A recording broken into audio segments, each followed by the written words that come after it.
But I would go a step further, which is why I started with the family. Because a parent doesn't have the moral authority to speak about dharma if the child doesn't see the parent following it. I don't know how many people know Tamil here, but I would assume that Malayalam and Tamil are cognate languages, and I'll switch to Tamil just for a moment. If my parent were to ask me to do something which they have not done, I'll say, "Nee matram enna panna?" I'll turn around and simply ask that question. And I'm the kind of child who always asks that question. Uddand of the first order. So if you can convince me, you can convince others. So my point is, before we think of Hindu children, we need to have extended community services for Hindu parents and Hindu parenting. They don't know what is Nakshatram, they don't know what is Tithi, they know nothing at all. All they know is to eat when a green leaf is placed in front of them. Culture is reduced to Sadhya and nothing more. Onam is reduced to it. Festivals are reduced to it. They have no understanding whatsoever. So when their children face propaganda with respect to their festivals in schools, they have no defense mechanisms because they don't know. And when they go to their parents, they'll say, "You focus on education. Why are you so interested in culture?" So the first step is to address Hindu parenting.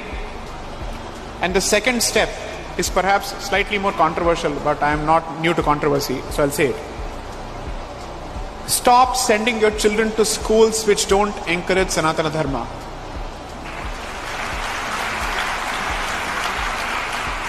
You're hoping that somehow this child will not succumb to peer pressure at a place where they have to make friends. They can't be seen as having different identities because individuality is not respected at that age. They are the subject of bullying and whatnot. They can't go with the vibhuti or the kumkum or whatever it is. My exhortation to Hindu organizations across the board has been, please set up more schools and make sure that the quality of your schools and institutions don't fall. Because nobody should be able to point fingers at us. They have to survive the pressure and the competition of the real world outside, and they also need their cultural moorings. We have to find a way to marry both and blend both. The primary investment of every independent country post-colonization, except for Bharat, was in education.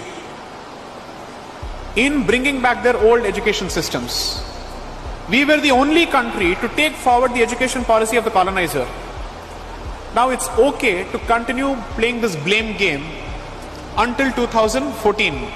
I will ask this honest question: what has happened post 2014 on the education front?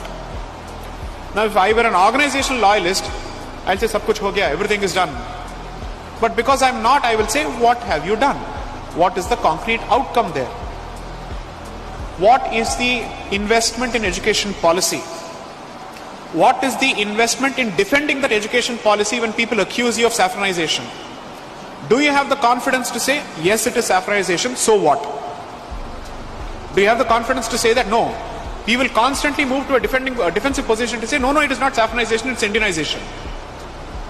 As long as you don't have the confidence to defend the saffron, you have no business pontificating about Hindutva to anybody. Okay?